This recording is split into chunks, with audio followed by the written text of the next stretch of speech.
Hello everyone, कैसे हैं आप सब और क्या हाल समाचार हैं आपके। देखिए, जब कोई काम सही विजन सही स्ट्रेटजी के साथ किया जाता है तो उसके सक्सेसफुल होने के चांसेस बहुत ज़्यादा बढ़ जाते हैं। टाटा पावर की बिजनेस स्ट्रेटजी कुछ 2050 के विजन के साथ चल रही है और यही वजह है कि पावर इंडस्ट्री में ये शेयर सबसे आगे दिख रहा है। सबसे ज़्यादा इन्वेस्टर इसकी तरफ अट्रैक्ट हो रहे हैं और आए दिन कुछ ना कुछ लेटेस्ट आपको इस कंपनी के बारे में सुनने को मिलता है।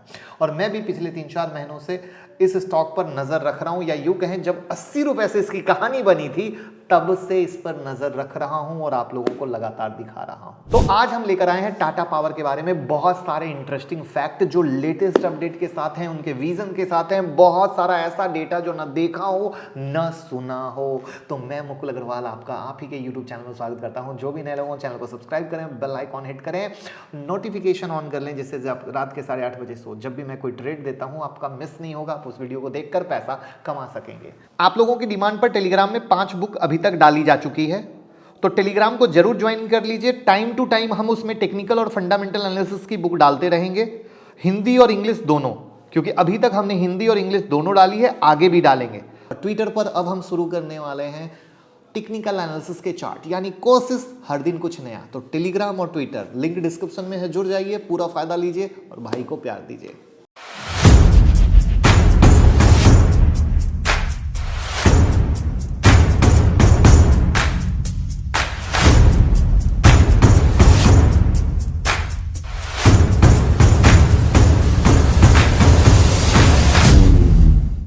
बजट 2022 में फाइनेंस मिनिस्टर निर्मला सीतारमण जी ने हाइड्रो और सोलर प्रोजेक्ट को 1400 करोड़ का एलोकेशन अनाउंस किया। उसके बाद बीएससी पावर इंडेक्स लगभग 1.5% भागा, लेकिन पावर सेक्टर की दमदार प्लेयर जैसे Tata power, Adani green, Adani power, भेल, सीमेंस, एनटीपीसी स्टॉक में 1 से 4% की तेजी दी गई। हम बात करेंगे सिर्फ टाटा पावर की। पिछले एक साल का ग्राफ देखें तो 9 फरवरी 2021 को 87 का प्राइस था और आज की डेट में 233 पर है। करेक्ट है, यानी 167.70% का शुद्ध गेन आपको दिया।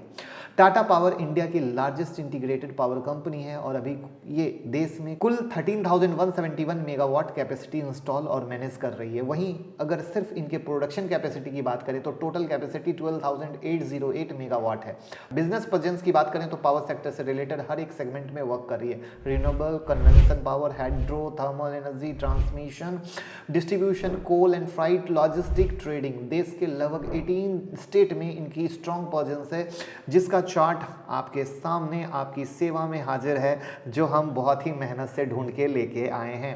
कंपनी ने देश का पहला ultra mega power project Gujarat में सेटअप किया है, जिसकी कैपेसिटी 4000 मेगावाट है, जिसमें 4150 मेगावाट थर्मल से, 194 मेगावाट विंड से, बाकी 100 मेगावाट सोलर पैनल से जनरेट करती है। यूपी में भी 1981 मेगावाट की कैपेसिटी इंस्टॉल कर चुके हैं। इस तरह बाकी स्टेट को देख रहे हैं। कुछ स्टेट में तो ये फुल्ली क्लीन ग्रीन एनर्जी को ही प्रोड्यूस कर रहे हैं, जैसे बिहार, पंजाब, तेलंगाना, काफ़ी जगह। अभी कंपनी जितना भी बिजली प्रोड्यूस करती है उनमें से सबसे ज़्यादा थर्मल से 8,859 जनरेट होता है। उसके बाद हाइड्रो से 880 मेगावाट, वेस्ट हीट रिकवरी से 375 MB, विंड से 932 MW, सोलर से 1762 MB। लेकिन अब कंपनी का गोल है 2025 तक थर्मल इलेक्ट्रिसिटी प्रोडक्शन को कम करके clean and green energy capacity को 60% बढ़ाने के साथ ही साथ 1 lakh electronic vehicle charging setup करने का। चार्जिंग स्टेशन, जी हाँ, ईवी, जिसके लिए company rooftop solar, micro grid, storage solution, EV charging infra, ESCO, home automation, smart meter पर जबरदस्त काम कर रही है। अगर आपको लगता है कि आपके लाइफ में 1% का भी वैल्यू एडिशन करते हैं तो डीमेट और ट्रेडिंग अकाउंट का लिंक डिस्क्रिप्शन में है। हम जानते हैं आपका डीमेट और ट्रेडिंग अकाउंट शायद हो सकता है, शायद ना हो, लेकिन अगर आपको लगता है कि हमारे साथ जुड़कर आपके ट्रेडिंग की सोच में, इन्वेस्टिंग की सोच में बदलाव हो रहा है, 1% का भी वैल्यू एडिशन हो रहा है, तो सिर्फ अपने भाई के लिंक के साथ ही डीमेट और ट्रेडिंग अकाउंट ओपन करें। अब यहाँ पर कंपनी के लॉन्ग टर्म और शॉर्ट टर्म विजन को देखते हैं, क्योंकि इन्हीं विजन के आधार पर कंपनी वर्किंग होती है। तो सबसे पहले बात करें इनके शॉर्ट टर्म विजन की, तो यहाँ पर ये परस्यू कर रहे हैं 2025 तक 2 gigawatt of solar and hybrid capacity annually to grow from 4 gigawatt to 15 gigawatt, 353 villages to be empowered through microgrid, expand clean and green capacity to 60%। वहीं पर 2026 तक बात करें तो इनका गोल है अचीव करना 100% water neutrality and zero waste to landfill और पॉजिटिवली इम्पैक्ट 30 मिलियन लाइव। उसके बाद अगर इनके लॉन्ग टर्म विजन पे आ जाएं तो 2030 तक अचीव करना है clean and green capacity of 80%। वहीं पर परस्यू करना है 2 gigawatt of solar and hybrid capacity annually to grow more than 25 gigawatt. और 2050 पे आ जाएं तो achieve carbon neutrality, become 100% water positive. और मेरे दोस्त अगर ये हो गया तो जो आप लोग आज सुनते हो कि बजाज फाइनेंस एक जमाने में पेनी स्टॉक हुआ करता था और आज क्या रेट है, तो वैसे ही एक जमाने में कहा जाएगा कि टाटा पावर किसी समय 80 रुपये में ट्रेड करता था और आज कहाँ है। तो जिस तरीके से बजाज फाइनेंस ने भी वक्त लिया है, 2 साल 3 साल में नहीं हुआ है, वैसे ही ये एक कहानी है, एक जर्नी है। तो ये है विज़न की बात। अब इस विज़न को पाने के लिए कंपनी क्या कर रही है, वहाँ पर हम कुछ लेटेस्ट न्यूज़ को देखेंगे जो इशारा करती है कि कंपनी सच में अपने विज़न को सच करने में लगी हुई है। तो न्यूज़ हम 15 जनवरी के बाद की देखेंगे, क्योंकि 12 जनवरी को हमने टाटा पावर की वीडियो बनाई थी जिसमें उस तक की सारी न्यूज़ को कवर कर दिया था।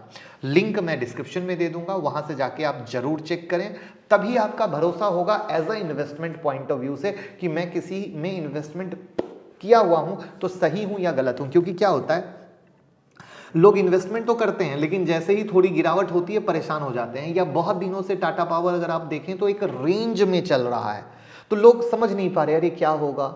तो देखिए ये सब शॉर्ट टर्म की कहानी होती है कि क्या होगा, लेकिन अगर आप लॉन्ग टर्म विजन है तो कोई भी चीज़ लगातार ऊपर नहीं जाएगी। एक रैली के बाद आप जब दौड़ते हैं लगातार तो थक जाते हैं, फिर थोड़ा रेस्ट लेते हैं और फिर वापस से दौड़ते हैं। तो स्टॉक मार्केट में भी बिल्कुल वैसे ही होता है कि टाटा पावर अपनी कैपेसिटी से ज़्यादा दौड़ चुका है, क्योंकि अब मार्केट कह रहा है तुम ग्राउंड लेवल पर और चीज़ें दिखाओ जिसका मार्केट को इंतजार है। इन चीज़ों को ऐसे प्रैक्टिकल हम समझेंगे तभी अपने इन्वेस्टमेंट का मजा ले सकते हैं। तो सबसे पहले फर्स्ट न्यूज़, 17 जनवरी 2022 को टाटा पावर ने एक प्रेस कॉन्फ्रेंस में कहा कि टाटा पावर रिन्यूएबल एनर्जी को यूपी गवर्नमेंट की तरफ से 100 मेगावाट का सोलर प्रोजेक्ट मिला है, जिसमें से 50 मेगावाट की कैपेसिटी प्रयागराज में और बाकी की 50 मेगावाट कैपेसिटी वांदा में स्थापित की जाएगी। इन प्रोजेक्ट से हर साल 221 मिलियन यूनिट से भी ज्यादा इलेक्ट्रिसिटी जनरेट होगी। सेकेंड न्यूज, 31 जन 2022 को SBI ने एक सोलर प्रोजेक्ट के लिए टाटा पावर से पार्टनरशिप की। मकसद था कि जो भी सोलर प्रोजेक्ट लगवाना चाहे वो आसानी से लोन ले सके, जिसके लिए SBI ने सूर्य शक्ति सेल के नाम से एक डेडिकेटेड सेंट्रलाइज्ड प्रोसेसिंग सेल भी बनाया।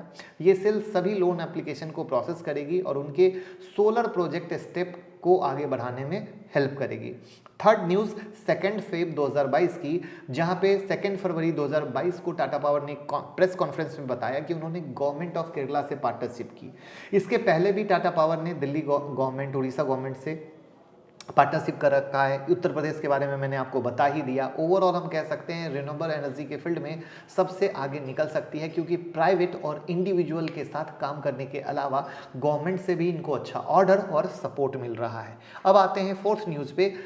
5 फरवरी की टाटा पावर ने अपोलो के साथ ज्वाइंट वेंचर किया, जिसमें देश में EV चार्जिंग स्टेशन तेजी से डेवलप किया जा सके। इस पार्टनरशिप से टाटा पावर देश के हर एक अपोलो टायर जोन पर चार्जिंग स्टेशन सेटअप करेगा। अभी जो डील हुई है उसके मुताबिक लगभग 150 charging station Tata power Apollo के ब्रांडेड रिटेल स्टोर पर सेटअप करेगा।